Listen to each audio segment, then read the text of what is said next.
Olá, amigos e amigas, bem-vindos e bem-vindas ao meu canal Por um Novo Amanhã. Eu sou o Luiz Rorato e hoje eu vou continuar falando sobre autossabotagem, mas sob um novo prisma.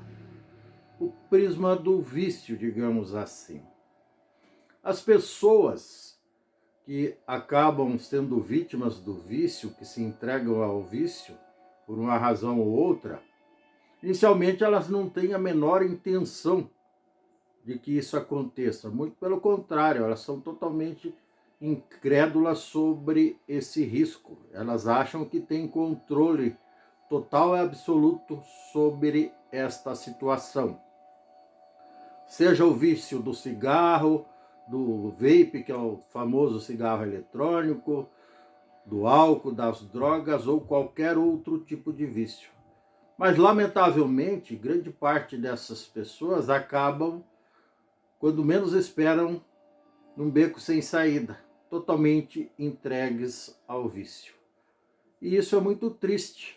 Embora lá atrás, no início, elas tenham sido avisadas por familiares, pais, amigos, avós, tios, tias, primos, primas, sobrinhos, sobrinhas, filhos, filhas, por que não? Que isso poderia acontecer. Mas elas continuam senhoras de si, cheias de razão, afirmando peremptoriamente que tem controle total da situação, só que não. Na hora que menos esperam, estão lá,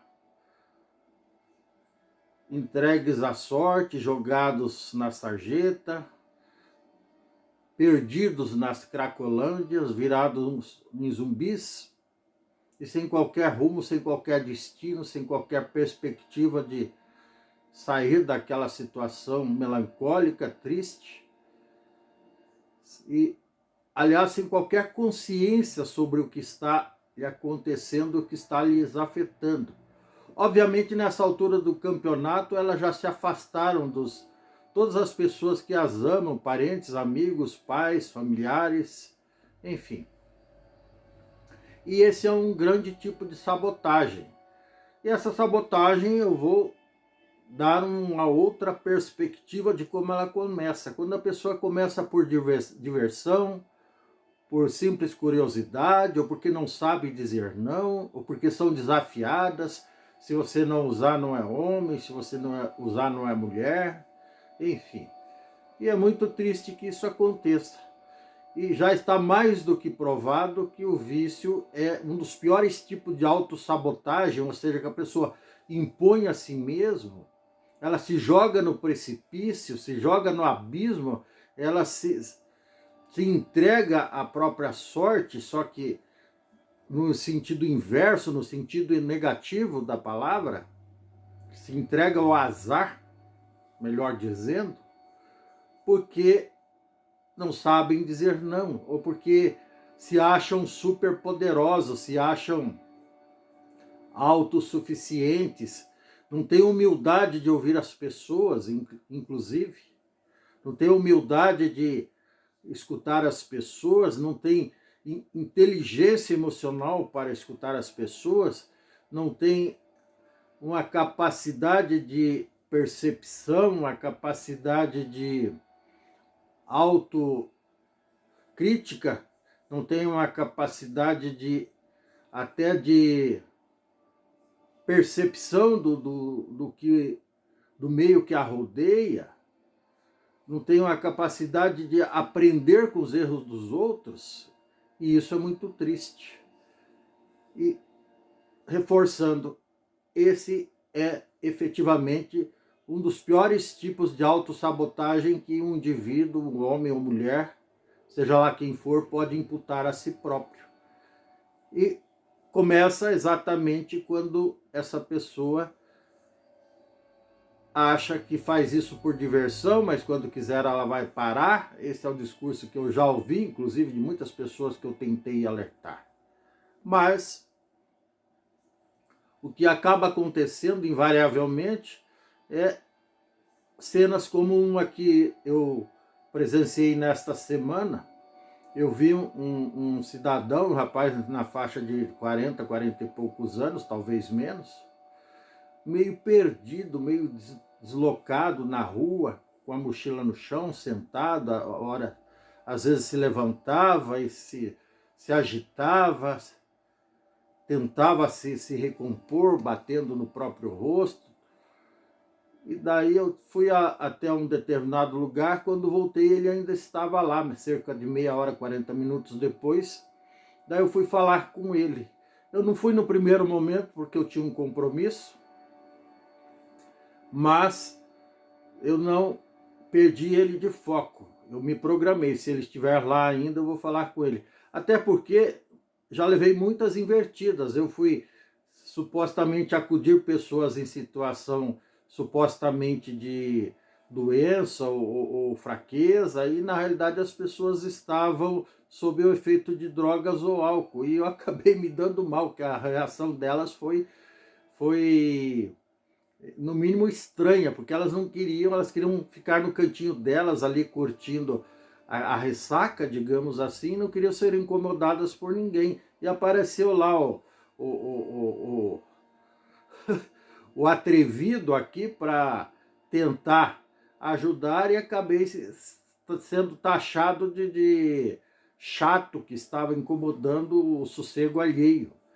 Por isso que eu dei esse tempo para esse rapaz. Mas na volta eu fui falar com ele, até conversei com ele, tentei reanimá-lo, ele estava numa situação bastante deprimente, sugeri que ele fizesse uma oração, disse que ele era um homem forte e que se pedisse a Deus, que Deus jamais iria abandoná-lo, mas que ele também precisava fazer da sua parte, não poderia ele mesmo se abandonar, porque senão todas as pessoas lhe virariam as costas. Enfim, falei algumas coisas nesse sentido.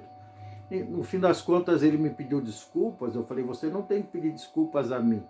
E o fato interessante é que ele estava com uma garrafinha de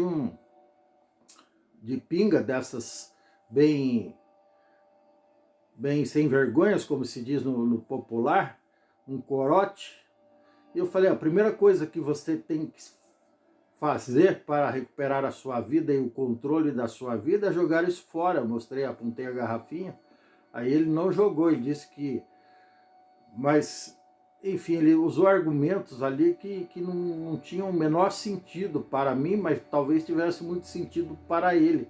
Ele disse, mas se eu fizer isso, como é que vai ser? Então ele já estava assim, dependente daquele álcool, daquele vício, para se sentir alguém. Só que, ao mesmo tempo, ele estava muito incomodado com aquela situação. Então ele estava vivendo um verdadeiro dilema pessoal.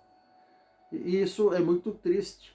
E para que as pessoas não caiam nessa situação, e daí para pior, normalmente é daí ladeira abaixo, elas devem aprender a ouvir as pessoas, ter humildade para ouvir conselhos.